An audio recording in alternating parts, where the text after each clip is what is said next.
You're listening to the podcast for all of the news, notes, and breakdowns for your Ohio State Buckeyes. This is Sons of the Shoe with Nick Wilson and Spencer German.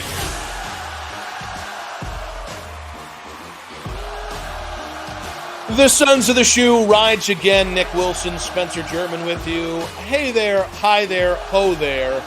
Once again, the giving tree that is Buckeyes football continues to give us the latest in awesome news, interesting news. We've got a continued reaction on the Ross Bjork hire in what seems to be some, in no way seller's remorse from the A&M community. We've got to get into portal madness, which could deliver the Buckeyes the final or the one or two final pieces to a very strong offseason. And yet, Spencer German, today, as we gather together in the hallowed halls of wherever the F you are and where the F I am, it is the unthinkable, the thing that we thought, and you and I talked about off air, like, when do we have the should Ryan Day give up play calling conversation?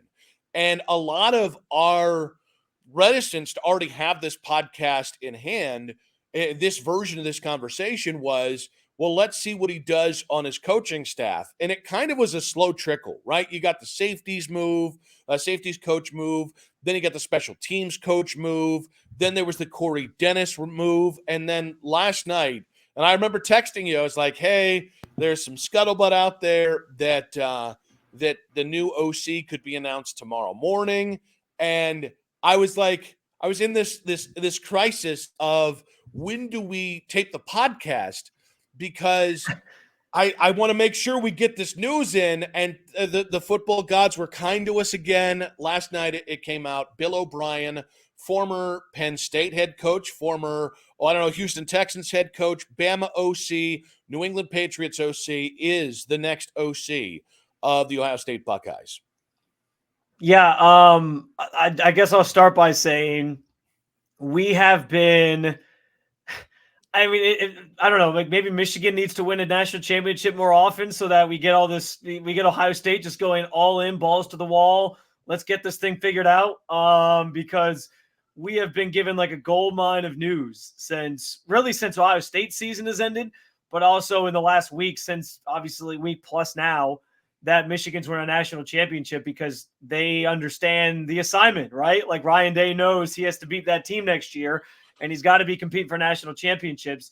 And to see this all kind of come into fruition and play out the way it has, with so much just news and movement and changes, it's been great for us to talk about. But yeah, I'm not going to look a gift horse in the mouth. It's been awesome to have so much to talk about. And our latest one is this Bill O'Brien hire. What's interesting to me about all this is that I think you and I feel pretty level-headed about this. And I was actually on the airwaves on 92 through the Fan when this news came down. So I had a chance to kind of react in real time.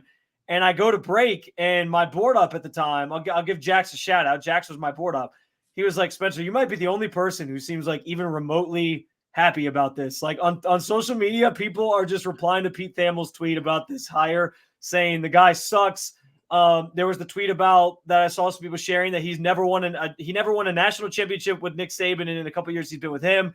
And he never won a Super Bowl when he was working with Bill Belichick and Tom Brady in New England, and all these different things about how his offense is bad and archaic and blah, blah, blah, blah. And I just sit there and I'm like, well, first of all, maybe the most ironic thing about all this, Nick, is that in Cleveland, we're having conversations right now about Kevin Stefanski and his new OC and who's going to take on the play calling duties. And I know Ohio State fans don't necessarily care about this, but what's funny is I was literally seeing people on social media tweeting about how, Bill O'Brien would be a great OC in Cleveland because he's worked with Deshaun Watson and he got a lot out of Deshaun Watson. They should maybe hire him. So this maybe only applies to Cleveland Ohio State fans, which there are a good number of. So that's fair. And I think a lot of them probably listen to the show because we're a Cleveland-based station. But he's good enough to be the offensive coordinator on your pro football team, but he's not good enough to be the offensive coordinator on your college team. I don't understand the math there. Like, now all of a sudden you hate it because it's Ohio State versus the Browns. That I don't understand. Like, make it make sense to me. Yeah, I mean, I don't understand honestly, it is the amount of negative reception to this. I actually did when I saw Bill O'Brien, and the message boards had kind of been linking Bill O'Brien to this opening for longer than almost anybody. And the other names that we thought were in the running were Toledo head coach Jason Candle. He was in the running for the Miami OC job a couple years ago. He's been in the running for a few different offensive coordinator gigs, but has not pulled the trigger. It was Liam Cohen, the OC at Kentucky, that has Sean McVay ties back to the LA Rams, and then it was, who am I forgetting? There's one very obvious guy that I just am not. But there was a third candidate, but I remember those three vivid. Those are the three I remember the most. I'm trying to think who the other one was. But Bill O'Brien was kind of the guy that had been around. And so I knew, like, just based off message boards and everything, I kind of knew that it wasn't going to be a universally beloved hire. But I'm a little caught off guard at the extent of it. Some of the initial reactions were, well, is he really an upgrade over Ryan Day as a play caller? Why not Brian Hartline? Are you going to lose Brian Hartline? Oh, well, but he didn't win this, or he was forced out of Tuscaloosa by Nick Saban, or look at what the Patriots offense was last year. And by the way, there's some validity to a lot of these conversations. Here's what I think Buckeyes fans are missing, though, Spencer, which is the number one takeaway is I don't think that Bill O'Brien comes to Columbus without getting play calling duties. No chance. And I think, it's so funny because, like, I kind of look at Ryan Day and Kevin Stefanski in a similar light as two youngish. They're not. They're getting a little older, but they're youngish offensive guys. They're really, really bright. And what got them hired was their ability to scheme up an offense and to make, have these explosive offenses that score an ass load of points and all this stuff. But as you get deeper into being a head coach, all of a sudden, especially in college football, other things start to take precedence when you're the head coach. And you can't just sit back and scheme up everything and draw up all the plays and do all that stuff. And it doesn't mean he's not good at it, although there's some evidence that he might not be as good as we thought he was when he was Urban's OC. But, like, it doesn't mean that he's not good at it. What it means is that there's only 24 hours in a day. And no, he could be the single greatest play caller in the history of play callers. If that took away from him being a good head coach, or if that made him 10% less of a good head coach because he was too busy thinking about play calling in the middle of a game, then there's no amount. There's no amount of greatness as a play caller that would substantiate costing him as a head coach. And I think this season, or this offseason, has been about removing any doubt and giving himself the perfect opportunity to be in the best position to springboard this next year from what some people look as a win or die year, and turning this into, let's build the thing let's build the bedrock of what this thing's going to be built on for the next decade. And so I look at this as a good moment for Ryan Day, whether he was told to do this or not, because I think that's a fair point. He could have been instructed, all right, it's time you make these changes. We don't know. But for him to make this change, I think is a positive sign. And I think going to a guy who has experience, who's coached in big games, who's been honestly, the guy won a butt ton of games as a head coach in Houston, which ain't easy. And as a guy who has been at the right-hand man of both Nick Saban and Bill Belichick, who has wide experience, like in all these sort of schemes, who in Houston ran Clemson plays, despite that not being anything close to what he ran in the NFL or at Penn State. Like, I don't know what more you could ask for out of this hire. And it all starts with the fact that Ryan Day now gets to be more of a CEO as a head coach, and somebody he's got there he can now trust to go ahead and actually do the heavy lifting. And I think, I don't know how you can look at this as an awful hire or an embarrassing hire or anything like that. I mean, I think from an experience standpoint, he's got what you're looking for. He's worked with two of the greatest coaches of all time, best ever in the NFL, best ever at the college level. I mean, that speaks for itself. I I think if you have worries about his offense, like I guess I understand that to an extent. And there were some issues when he was at Bama. People said the offense wasn't quite as prolific. But I go back and I look up the numbers and like, guys, they put up 40 points the 1 year per game, made the college football playoff. They made the championship game and they lost to Georgia, who they had to play twice that year. And they beat them the first time pretty substantially. And then the second time, Georgia just played a better game and they got the better of them in the championship game. But again, it's a conference opponent. It's a team that knows you, and you ended up meeting them again and they got you. And then the second year was not this past season, the season before, where they got the 2 losses. They lost to Tennessee. And who was their other? I forget off the top of my head what their other loss was, but they don't make the playoff. And like, yeah, like that's a disappointing season by Alabama standards. And Nick Saban did the thing Nick Saban does, which is, okay, I think it's time to move on. And we're going to get you a promotion as our way of almost firing you. Right. He always finds a way to like find a soft landing for his assistants that he brings on, but he still was good enough at one point to go work with Nick Saban. And I think that's, to me, like if you're looking for Ryan Day to change his philosophy and change his mindset, and by the way, Nick Saban now exits stage left, there's an opportunity here to take the reins of the college football game and make it yours and be the team that's like dominating the NIL era if you do it right. And it sounds like they've got their money in order and they're starting to really bring people in and keep people around, and they're throwing money left and right. So that part's kind of taken care of itself after the Michigan championship run. And now it's up to Ryan Day to sort of pull the right strings and make the right decisions.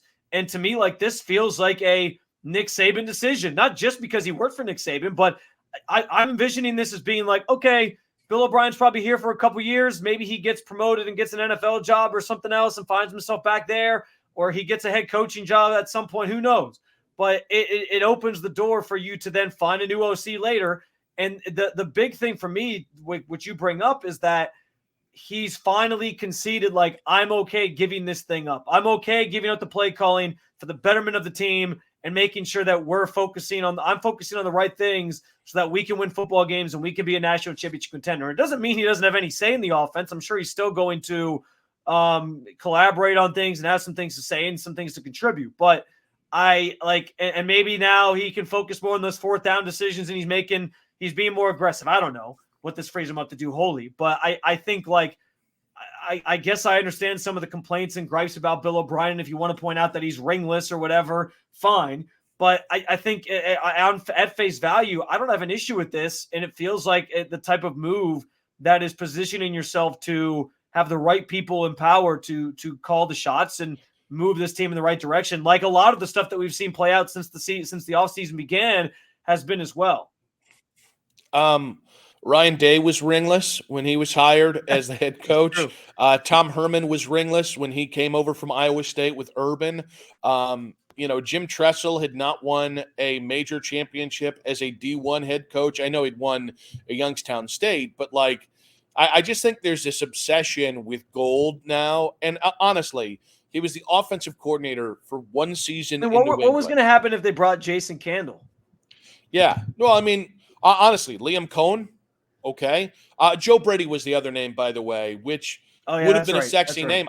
Guys, with what's going on in Buffalo, Joe Brady might be either the next head coach in Buffalo or a head coaching candidate again, because that's kind of saved his profile. But getting back to this, to me, there's a clear upside and there's a downside to Bill O'Brien beyond a lot of the things we've mentioned.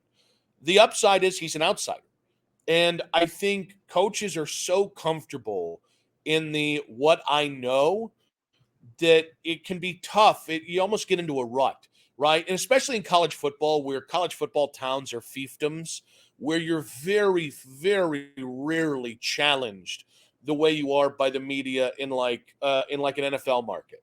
And Urban found that out real quick. Like Jacksonville as a media market is very soft comparatively to the other 31 markets in the NFL.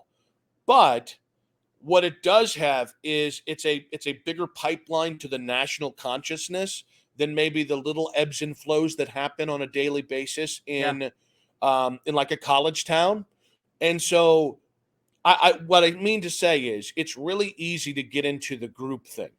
And so anytime you bring somebody out who isn't part of your tree, who is new, there's real, like, you can really grow from that. You know, I mean, that's Kevin Stefanski bringing in Jim Schwartz, right? Here's a guy, don't have a relationship. Now I'm bringing him in. Let's see what bears fruit here. And it doesn't always go right, but I do think there's an advantage to if you can allow yourself to give that person space and to their experience to grow you and your experience to grow them. Like, that can be a real positive thing for both sides here. And now the downside with all this being said is Bill O'Brien's reputation as a human being ain't great. And what I mean I don't know if you watched that Tom Brady, the documentary he did, like when he first retired or whatever.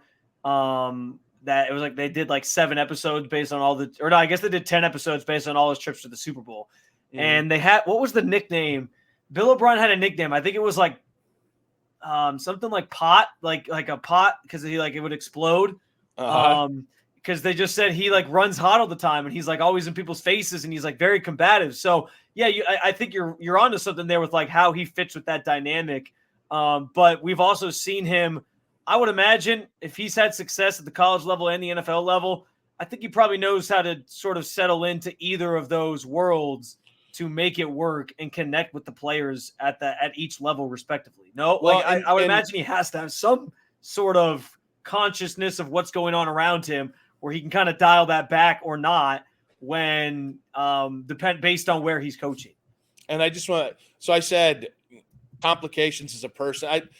So he's just can be a little bit of a difficult personality. By the way, it was the teapot. The teapot is what they call it. Teapot. Well, real quick, because I made it sound like he was an awful person. Oh, no. I meant more of a in case somebody saw this, I don't want to make it seem like he's a bad man. He just can be a little difficult. So I just want to make clear on that, because anytime you talk about somebody personally that you don't know, I'd like to kind of draw a firm distinction there.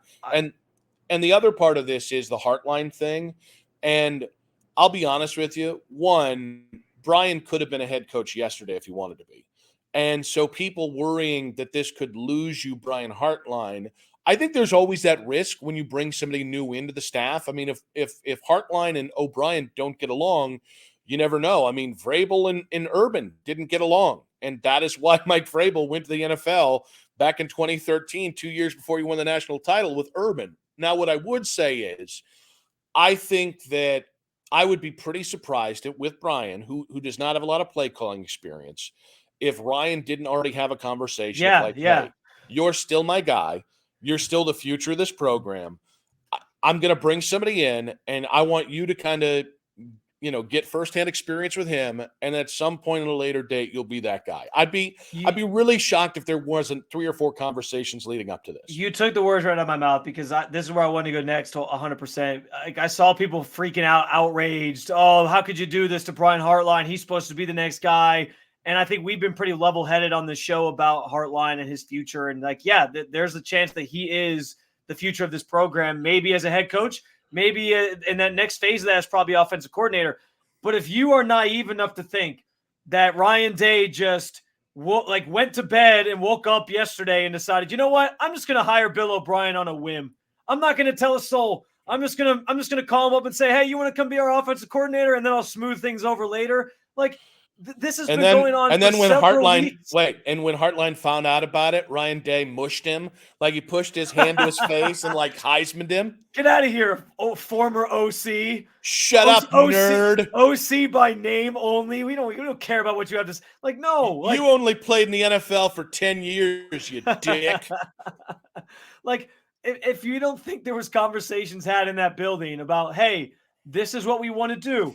This is the direction that we want to go. And I'm sure that Brian Hartline was probably in some of these conversations about potential candidates and hearing the names that were floated out there. I would have guessed.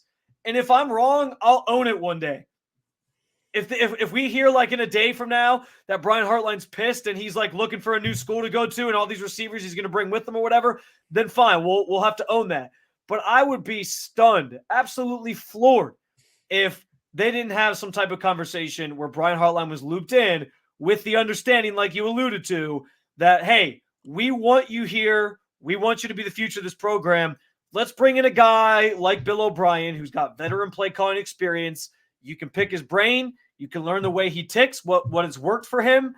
And then that hopefully paves the way for you to take on that role here down the line and build your resume and build your brand and build your eventual college coach platform. So I thought that was a completely moot point. If you're sitting here saying like this is terrible for Brian Hartline, I can't believe they did him dirty like this. I think that you're not really seeing. I think you're guilty of not seeing the forest through the trees here. Like I think you're just naive and you don't understand how these things work, because this wasn't just an out of whim decision. And it wasn't like Ryan Day called up Nick Saban and said, "Hey, congratulations on the retirement. Who do you think I should hire for offensive coordinator?" "Oh, this guy. Okay, I'll just hire him without telling my staff." Like they talked about it. They had to. Well, and I think this is like a way ancillary part of the picture. I also think one of the things that allowed Saban's legend to grow over time was how he was able to rehabilitate coaches. And you mentioned the magical impact where they'd be like, okay, you've done your 2 years now. We're going to release you to New England, and here's $1 million bonus, right? Like that you're going to get a raise and a better job. And I think real quick, think of all the coaches that Nick Saban has like rehab their image. Yeah. Lane Kiffin, Steve Sarkisian. People thought Steve Sarkisian would never coach again. Now he's that man at Texas. Like he has revived Brian Dable's trajectory to being a head coach in the NFL started with Saban because he led them to a national championship with Tua, and then he goes to Buffalo, and then he goes to New York. Like it's crazy how often that happened. And if Ryan Day can maybe start doing something similar, like that's a feather in his cap.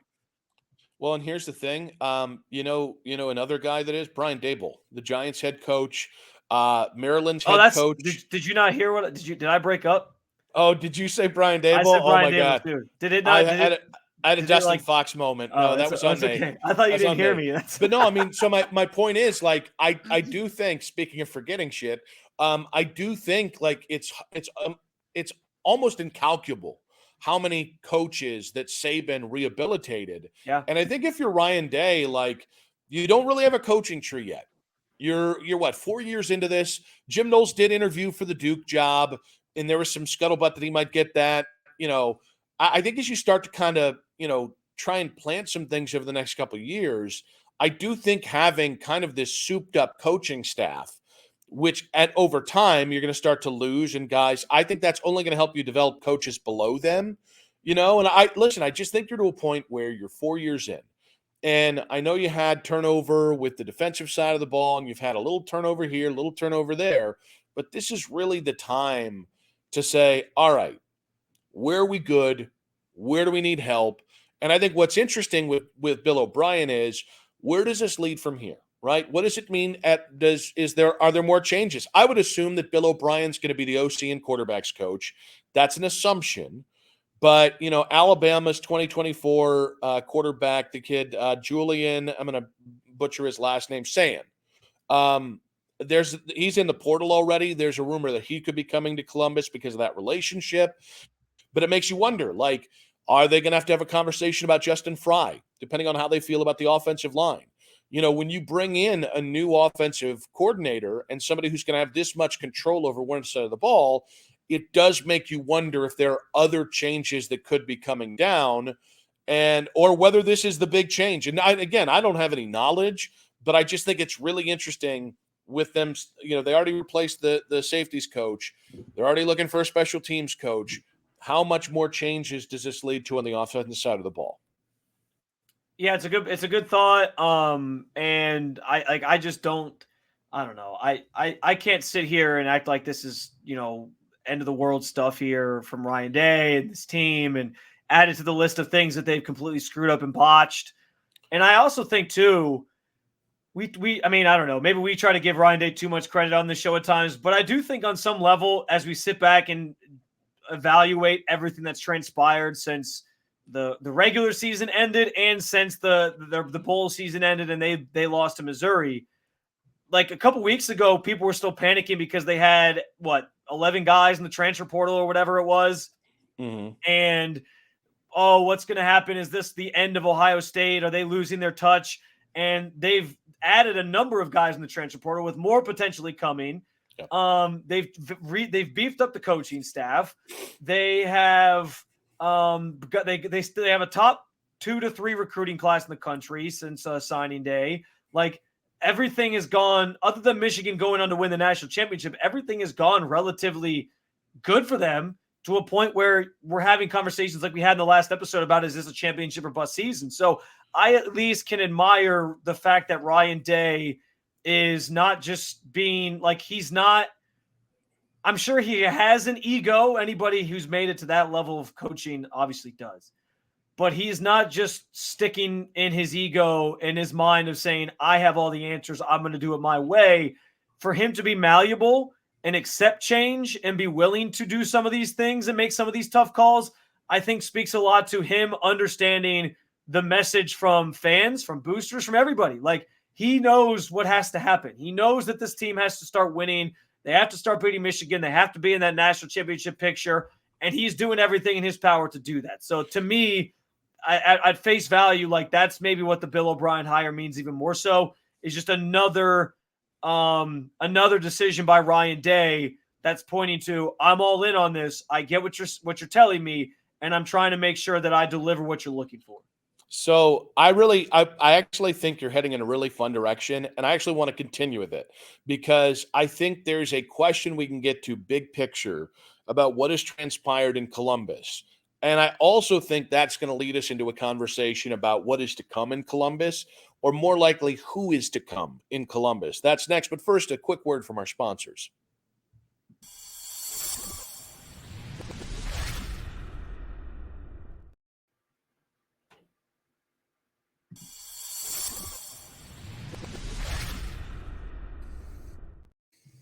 So you were leading me to the perfect spot in that last segment there, Spencer, because you were talking about, Ryan Day stepping outside of his comfort zone, and I think it has been I would say wild, like 2 months here. If you take from the end of the Michigan game till now, and you look at every little story arc and every little thought process in Columbus, it's been really interesting to see how the narrative has changed. And I'm going to go full Don Draper here. And one of my favorite takes that he ever had in that show was that if you don't like the conversation people are having about you, or if you don't like what people are saying about you, change the conversation.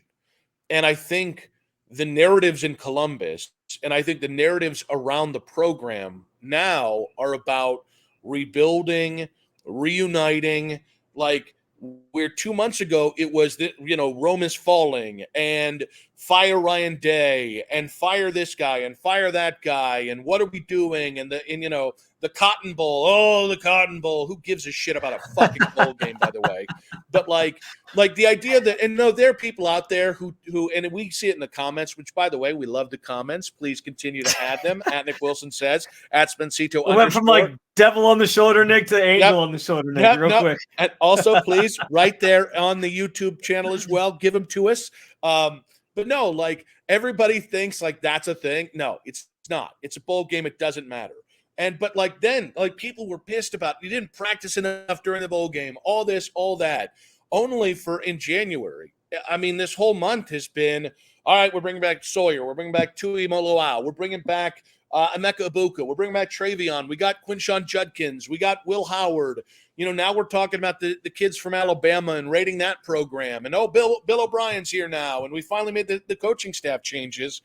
And honestly, a lot of that was afforded, that arc change was afforded because Ryan Day didn't panic in November and start the changes then. And so I think this is where you do have to give the guy, I know he's, slow and steady wins the race, but that's 100% what's happened here.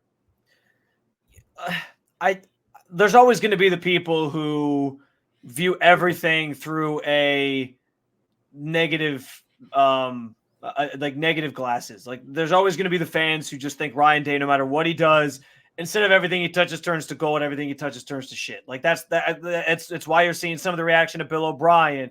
It's why they'll add Quinshon Judkins or whoever, and it'll be like, oh, well, who cares? Michigan just won the national championship, and it's not going to matter. You're still not a tough team, and you got people commenting on that type of stuff. So, yeah, like, there's always just going to be some fans who, unless you beat Michigan and win a national championship, you're never going to please them. And I think we're going into this year feeling like the Buckeyes have a good chance of doing that. But if you can't sit back and view this thing from the perspective of Ryan Day is trying to change that narrative about this team, then I think you're an immovable object. Like you're just that stubborn that you're going to refuse to budge off of it because you really just don't want to see Ryan Day succeed. And that's almost at a detriment to your team then playing well, because you'd rather see them lose and Ryan Day get fired almost than give him any kind of credit for anything if they go out and they win next year and they do all the things that you're asking them to do and they check all the boxes. So, like, I don't know. I can't possibly sit here and not believe that they haven't changed the narrative about themselves. They went out, they lost to Michigan again, third straight year. Ryan Day hears all the stuff. And maybe I'm assuming there's some internal pressure. Board of directors, the powers that be on college campuses, they can get pretty impatient when the head coach that they're paying millions of dollars to isn't delivering on the things that he's supposed to deliver on. And I think Gene Smith, he sort of has Ryan Day in his corner, or Ryan Day has him in his corner. So, and his quarter too, both quarter yes, and corner. Yes. So I would imagine like Gene had his back and tried to defend him, but yeah, like there's only so far that gets you. And now he's got a new AD coming in. He senses that like this is it. He has to come through this year to prove to everybody outside and inside that he's the man for this job, and he's not just going to rest on his laurels, and he's going to build a tough team and all these different things. So, like, yeah, I 100% think he has changed the narrative about this team. Now they're going to have to go do it on the field. Like, that's the bottom line. It's never going to be enough to just see on paper what they've constructed. They have to now go do it and deliver it. But if you go in the next year feeling like, well, another year where Ryan Day's just going to suck and get fired, like, I got to go in optimistic and feel like this team has a really good chance. And guess what? If they fall short, then we get to have that conversation again, and maybe they do bring a new head coach in. So I really actually want to touch on that real quick, because I think what's really important to remember here is, one of the things that's happened in the last 24 to 48 hours with all the changes and all the turnover and all the, is people who have been doomsdayers and, can't you tell this is, the sky is falling, that kind of stuff. Those people have taken a victory lap because of the moves that Ryan has made. And those were the same people who for 8 weeks screamed that he wasn't making the moves. And I don't think people understand that time is the difference between panic and calculated change, right? If you did all this stuff in November, it probably disrupts recruiting. It probably disrupts the portal, which was already going to be an issue considering this last year. And honestly, it's not even an Ohio State problem. It's in every school on the planet problem. So if you had done this in the wrong order, or if you had done this in a way to appease fans or appease boosters or appeased the athletic director, you would have hurt yourself far more than you would have helped yourself. And so to anyone claiming, see, there are problems. Yes, but this man did not panic. Bad leaders panic. Well, I think some people think start saying bad things. I think some people think he has panicked, though. That's the problem. No, I think some people see all these moves and they're like, I'm not saying we do. I'm saying I think there's fans out there who are like, see, this is a sign, like you said, that there's problems. And now he's panicking to fill them all because he realizes his ass is on the line. But I think that, like, it's coach speak, but what do they always say? Like, competition breeds whatever. I'm like lost. I like iron sharpens iron, because we never hear that too. We got a bunch of fucking blacksmiths out there. Oh, iron sharpens iron. Thank you. You think, by the way, in this the Iron Age that people got tired of that cliche? Like, people have been tired of iron sharpens iron since it became a thing for 2,000 years. I think the phrase I was looking for. And sports talk has brought that bitch back from the dead. I think the phrase is literally just like competition breeds success is what I was looking for. I think the original phrase is like competition breeds innovation, but they've changed it to competition breeds success. So yeah, like the fact that Michigan kind of got on you the last couple of years, it's lit a fire under them. Like however we get here, I'm okay with it. I guess I shouldn't say that because I didn't really want to see Michigan win a championship. But however we got to a point where Ryan Day is now saying, okay, this is it. Like I can't fuck around anymore. Let's go do this damn thing. I'm okay with that because, and I'm not going to sit here and criticize every move and say, oh, he's panicking. Oh, it's not going to be enough. Oh, he's still going to blow it next year. Like I'm going into this saying, okay, the slate isn't clean. We still have questions about Ryan Day, but he has now restacked the deck in his favor. He's making core changes to the philosophy of the program, to the roster, and I'm willing to go in the next year and say, all right, you got another shot. Last year didn't go the way we wanted. The previous 2 years you lose to Michigan, that didn't go the way we wanted. But if you're really focused on this thing, if you're really doing it right, I'm willing to give you a chance in 2024 to prove to us that you are the man for the job long term. So that's just the way I view it. I can't be this, well, every one of these moves sucks and every one of these moves is just a reason why they should have fired Ryan Day a long time ago. No, like I'm looking forward as this being good for the program, that they're going all in and they've got their shit together with NIL and they're making important changes that hopefully, again, breed that success that we're looking for. Well, and I think the bottom line is, and this is, it's so funny. I was listening to the morning show today, and Lyman Ken were off, but Daryl Ryder was in, and Daryl was pitching a fit about, I don't like losing to Michigan and blah blah blah blah, which is just Tommy Tough nut stuff to me. Like the reality is, nobody likes losing to Michigan, but I don't know anybody that is my age or younger has ever experienced a balanced Michigan-Ohio State. Right? Like if you grew up when I was really little, it was the John Cooper era and dude getting his butt kicked. And, I don't even want to I don't even restate the stats on it. Real quick, because you have more familiarity with that than I would, being like because I'm a little bit younger than you, but Dick. You've spent the whole day on and off air making me feel like an old fogey. Yeah. So I got something to say to you later, brother. Oh man, I'm sorry. Did John Cooper ever have a moment like this? Like, was there ever a time when John Cooper just realized, all right, I can't fuck around anymore. I got to go all in and bring in the top. Like, was it always just the same with him? Was it like, oh, just trust the process? Or was it like, I'm going to change the process? Because that's what it feels like Ryan Day's doing. He's like, I'm changing the process. We're diving headfirst into NIL. We're bringing in new coaches. I'm willing to relinquish play calling duties. But I don't know how that John Cooper era went, because that's another reason why everyone keeps saying he's John Cooper 2.0, blah, blah, blah, blah. But did John Cooper ever do this? Did he ever sit down and assess the situation and say, I'm going to do whatever I can to make sure that I amend this and get this right because I care that much? I don't know he could ever make these kind of wholesale changes because the landscape is completely different. And so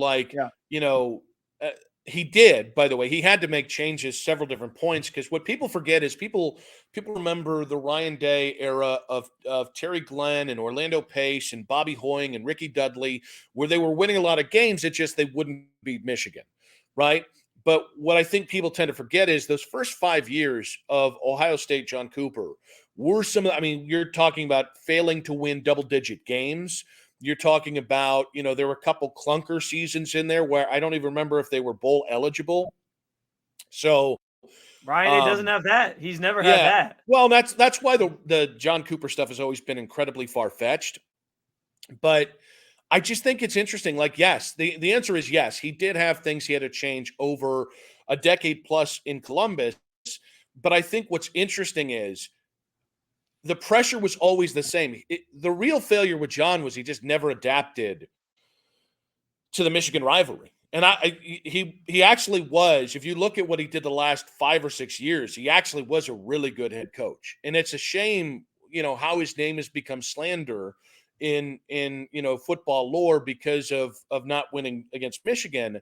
But I think it also I think the pressure is way more nowadays, because it's the immediacy of the pressure. It's from every angle.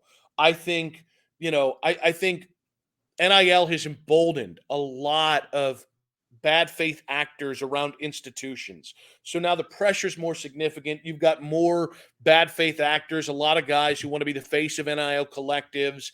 And that's fine when their former players are really good boosters, but not every good former player, former booster is good. I'm not saying this about Columbus. It's a generality. And then you've got, TV rights. You've got all these things that pack in the pressure. And, now it's not just enough to beat Michigan and win 12 games. Now you got to go ahead and win a national title, or at least be in the national title game. And I just think a job like Ohio State and a job like Alabama.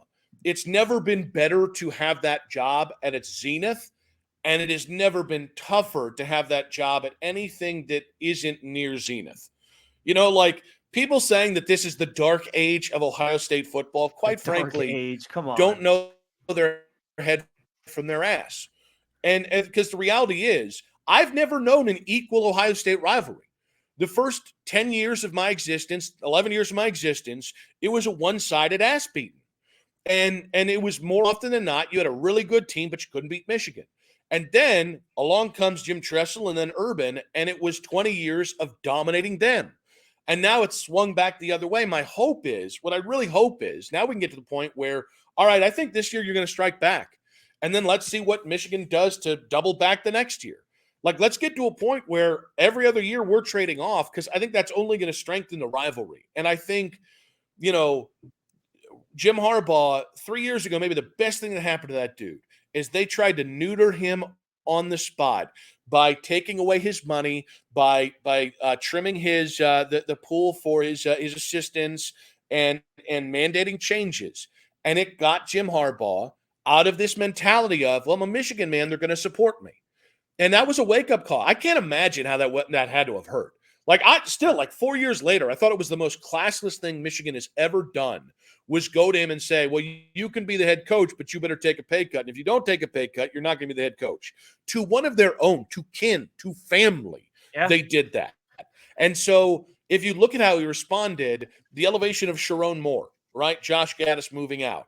Some of the other changes that he made, Mike McDaniel to Jesse Minter, like some of the just really intelligent changes that they made alongside just amping up that roster and being able to build that roster long form because of the COVID year and everything. And that bit of indignation was exactly what Jim Harbaugh needed. Now, it might be the thing that pushes his ass back to the NFL, but I think with Ryan, when you have everything, it's easy to forget the dangling carrot. It's easy to forget that at any point there is this hubris that comes with success. This is in every business. And, I see it all the time where guys in radio think they invented the format when all they've done is been the next guy to take over the microphone, And I've worked so hard to make sure I never take for granted what this microphone allows me to do, no matter what I'm speaking it into, whether online or whether I'm speaking into here on, I almost said social media. God, I am old, Spencer. But no, like I think there is this thing. And one of the downsides to being given everything for your first head coaching job is you start to think you poop gold ingots. And it's not the worst. On third base, as Jim well, Harbaugh. yeah, but it's not the worst thing to be reminded that you didn't create football. It's not the worst thing to be reminded that you can do something better. Saban reinvented himself. Here's the thing. Saban won 6 national titles, and the man reinvented himself 4 different times at Alabama. The most extreme was when he went from, the same old offense to running it with Lane Kiffin. So, this is what is required. If you want to be great, if you want to be a great head coach, if you want to be a great football program, this is where it starts, man. And it's not always fun. It's not always comfortable, but you have to make decisions like this. And if people want to say that's panic, that's fine. But Ohio State in 2 months has changed the narrative from you can't beat Michigan to holy crap, they're throwing their whole ass behind this next year's team. And listen, if it doesn't work out, you're going to get fired anyways. If it does work out, you've changed your program, and you've leapt back over Michigan, and you've leapt back into the conversation. You've maybe leapt up over Bama, because Bama is now kind of trying to find where their footing is without Nick Saban now in the picture. I also think too, Nick, I'll keep this short. I think that a lot of times Ohio State fans are guilty of talking out of both sides of their mouths, and I'm one, so I'm sure I've done this before too. Because we love the idea of beating up on Michigan all the time and never letting them up off the mat, right? But then at the same time, we love to say, well, for the sake of the rivalry, it'd be nice if Michigan won every now and then. And now they went out and won. They've won a few, and they've kind of fired back at you. They've leveled the playing field, and now we think it's doomsday. Fold the program up at Ohio State. They're never going to be the same again. It's all over. Get Ryan Day out of there.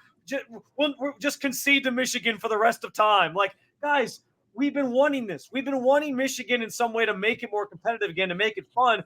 And what has it done? Again, competition breeds success. You have a program in your conference that's your biggest rival that punched you back in the mouth. Okay, they punched you 3 times straight now in the mouth. You thought you had the solutions this time around. You didn't. So what do you go do after that 3rd punch in the mouth? You're like, all right, we ain't letting it be a 4th. We ain't letting it be a clean sweep for some of these kids that were probably freshmen on that team or trying to get 4 years in a row of beating us. We're going to change the game, and they are. So, again, I have to give Ryan Day at least some credit for that, for realizing the situation. People are complaining about him not taking the rivalry seriously. This tells me he's taking that shit very seriously. He watched him go win a national championship, and his response has been brunt force. His response has been, all right, fine. You got one. Good for you. Now we're going to fire back, and we're going to put together a juggernaut super team and try to take you down. By the way, real quick here, as you and I are talking, Ohio State makes it official. Bill O'Brien is going to be the offensive coordinator and QB's coach, as we talked about earlier. And Brian Hartline will be co-offensive coordinator in addition to continuing his capacity as the nation's premier wide receivers coach, which is a nice little pat on the booty there as you get that. And also Corey Dennis, the former quarterback's coach, will transition into a still-to-be-determined role within the program. So that is the latest out of the Bill O'Brien hiring. When we come back, we did not intend for this segment to go where it went. So when we come back, we got the Michigan Panic Meter. We're also going to get into the next names that could be coming to Columbus and maybe a little bit of that Bjork discussed on that. Oh, damn. My computer's about to crap out here. But more, but first a word from our sponsors.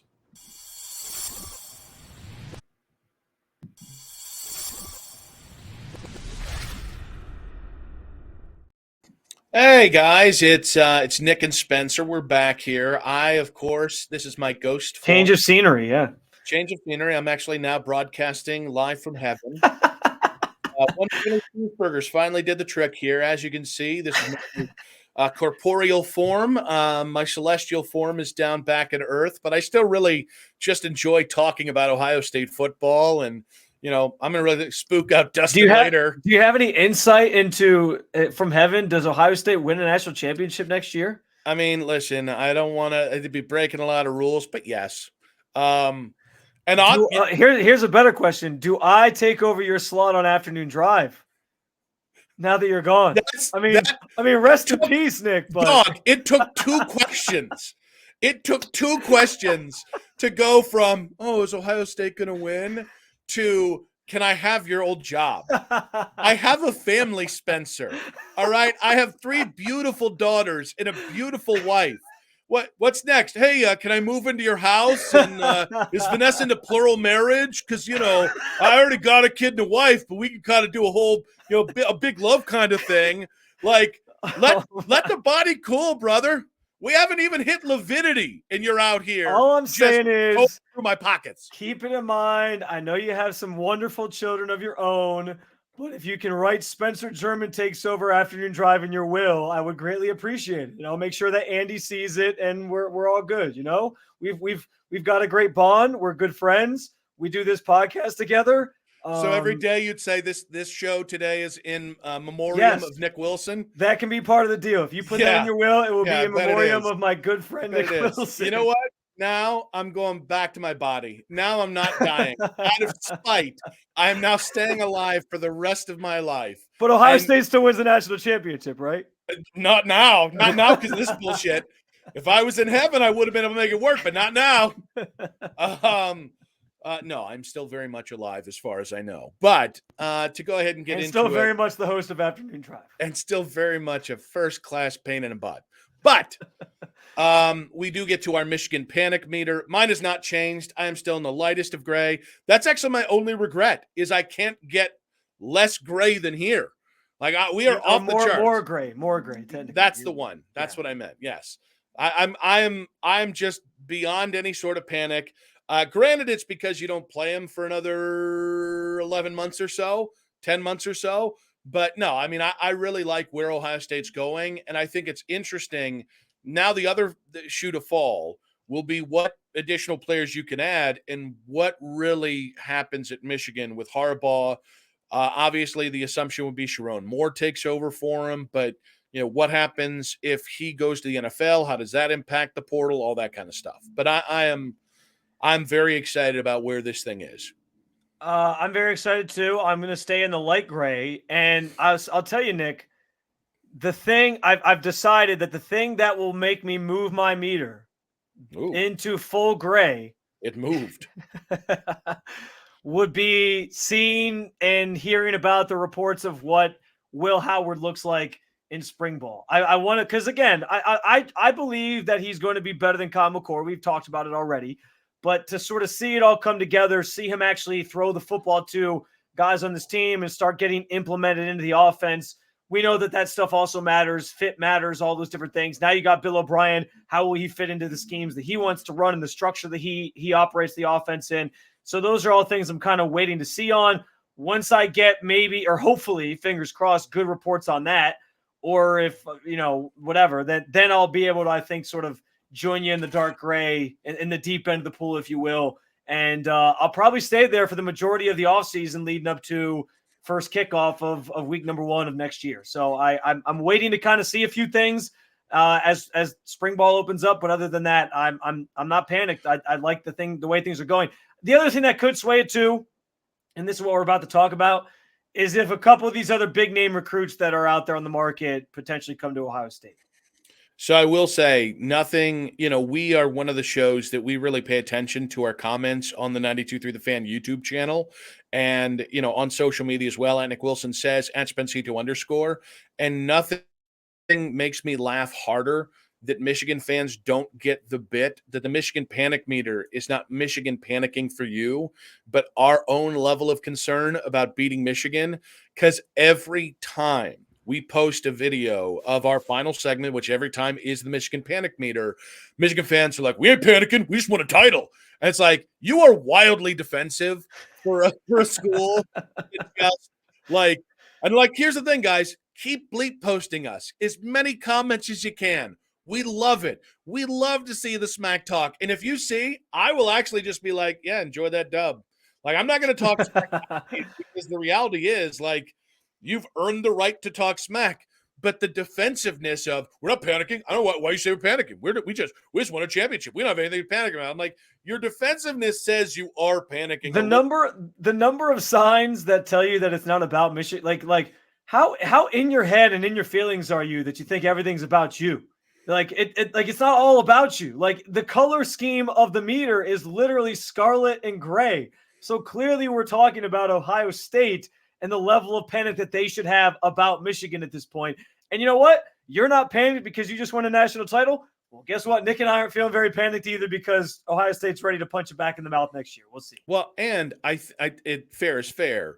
If this was an Ann Arbor podcast or Detroit podcast, and there was an Ohio State panic meter, I guarantee you there would be Ohio State fans in the mentions of them saying, well, Ohio State's not panicking. We're not panicking. We just got Will Howard. We just got Bill O'Brien. I don't want to panicking. I actually think it'd be the opposite. I think it would 100% be, you guys are in the if it was, say it was maize and blue colors, you guys are in the blue. You should be full maize. Ryan Day's still the head coach. As long as he's the head coach, I'm full maize every day. That'd just be if Anthony Lima was in their mentions. Man, a lot of shots being taken today. You tried to kill me and then tried to take my job. I didn't try to kill you. You just embraced my death very quickly. You started the segment with, hey, this is the ghost of Nick Wilson. I have now passed. And listen, it's an opportunity. So I'm going to try to seize that opportunity. That's all I know. We all grieve differently, but you basically flip the double birds to Miss Kubler-Ross, because your grieving scale, you went from, there was no denial, what was it? Denial, anger, bargaining, depression, acceptance. You went straight to acceptance. You were like, I guess he's gone. He's morbidly obese. It was bound to happen. You know what's funny? You know what's funny is every time I fill in, this is like really behind the scenes at 92.3 The Fan, not so much our podcast, but every time I fill in on the night show on our station, there's one listener who tweets me and he asks what I did with our full-time night show host, Jonathan Peterlin. He's like, "Oh, what'd you do? What'd you do with JP this time? Did you hire a hitman?" So I find it funny that this has now come full circle where people are going to assume that now I'm trying to do the same with Nick Wilson. So see, when you actually live long enough to become the villain, which every sports talk host does, become a villain to somebody. There's at least one or two people that instead of being like, "Hey, man, hope you're okay," their version of showing me concern is to be like, "Oh, you finally died," and I'm just like, I am a human. I'm a human. I have feelings. I maybe don't put it like that.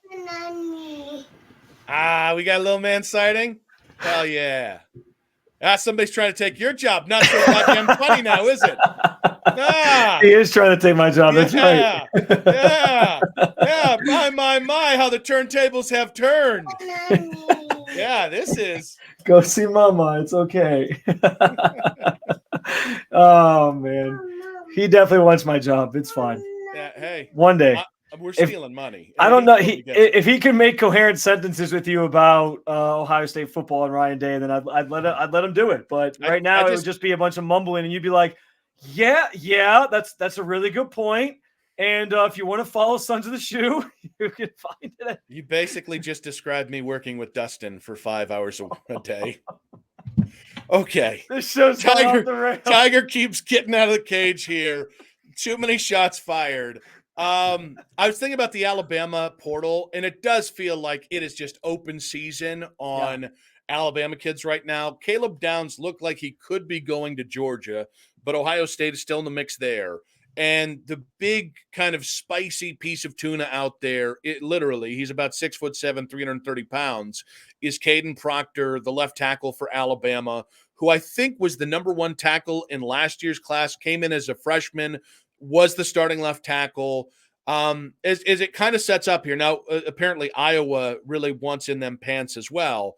But if you could only choose one, let's say you only had enough NIL. We're playing a hypothetical here. This is not really how this works. But if you could only choose one and you could guarantee you'd get one of them, who would you choose?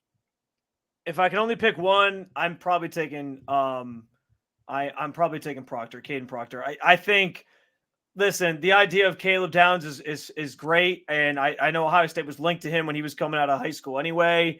And he's a hell of a player. It'd be nice to have him, but I think we saw with this defense last year, like, I'm going with Lathan Ransom and Josh Proctor as your two starting safeties, and I understand where you can get an upgrade in Downs, and that's great. Guy who started. He got some playing time almost immediately. I think he's also a special teams whiz too. Like he can be a returner for you. So there's a lot to his skill set that he brings to the table. It'd be great to get both. It'd be great to get him. But if I'm being honest, as we talk about this blueprint for beating Michigan and the tough team idea, and that's the thing that has people worried about if they're going to be able to do it again next year with these skill positions loaded up again. That's the biggest area I still have questions about is the offensive line. And if you want to get the most out of Will Howard, I want to see that group just have as much talent as possible. And Kadyn Proctor is a bona fide lockdown tackle. Starting as a freshman is pretty telling, especially at Alabama, like a place like that where Nick Saban's playing the best of the best. I would love to get Kadyn Proctor here. And you know what? If Kadyn Proctor decides he wants to go to Iowa because they're going to throw a lot of money at him, fine. Have fun scoring 10 points a game next year. That's all I got to say. I will say for offensive linemen, that is the kink, is getting into as many fist fights as you can. Scoring the points doesn't matter. It's just getting as many slop fights as you can possibly get. He's going to be in his post-game press conference just like, yeah, we didn't win the game, but I love when we can run the football for 175 yards and I can just bulldoze people down the field. Like, yep. Cool, man. But hey, don't knock it till you try it, buddy. So I'll be honest, I was actually more torn on this than I thought they would be. Josh Proctor is going to the Senior Bowl at the end of the month here. So it's Lathan Ransom. It's a couple other young guys. That's right. You're a little thin here because you also had, I can't remember the kid's name, but I think he went to either LSU or Louisville. I know it's definitely an L name school, but you lost a kid in the portal who was a safety, so you are thin in that room. And Caleb Downs would be able to step in and be an immediate impact maker in the secondary. And I think it would take pressure off your corners because he's just such an elite talent. But Kadyn Proctor, to me, is the kind of guy that changes offensive lines. To me, when you start to build an offensive line, you're looking, can I get an elite tackle or can I get an elite center?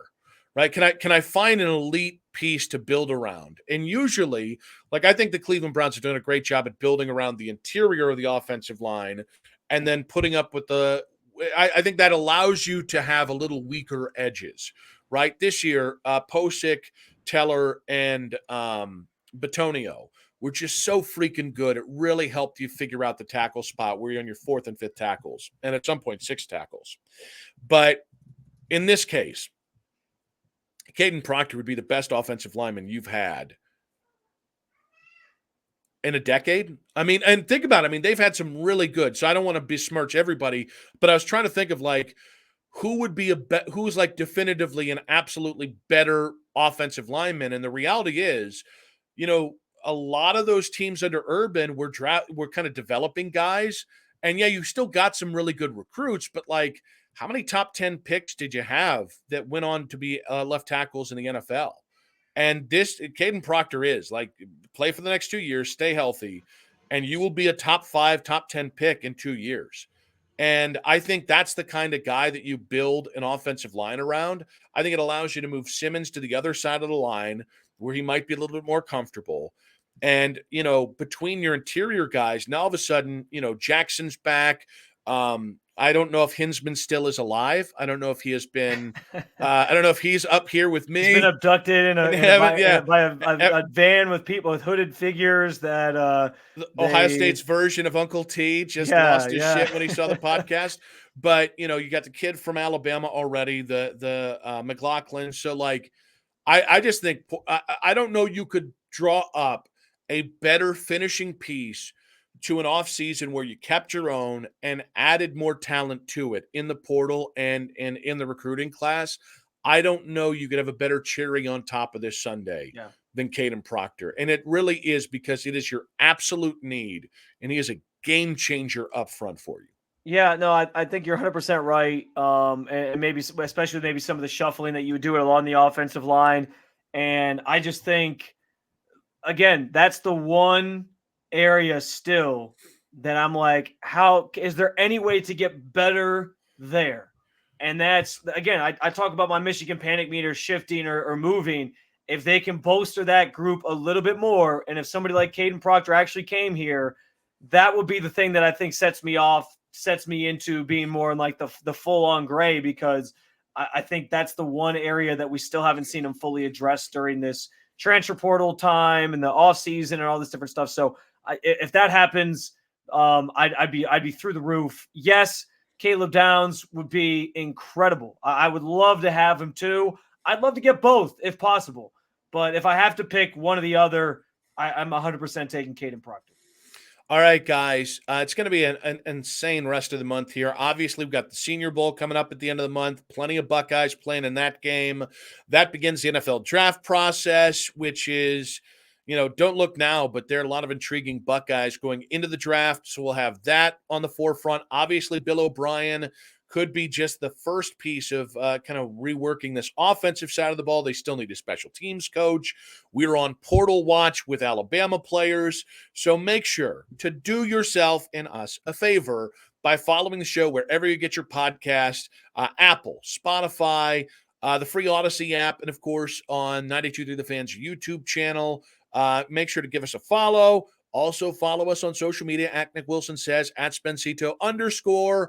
I don't remember if I have anything else to say. It has been a whirlwind day. It's been a whirlwind week here. Spencer, as I end every podcast, we say, go Bucks. R.I.P. Ghost of Nick. R.I.P.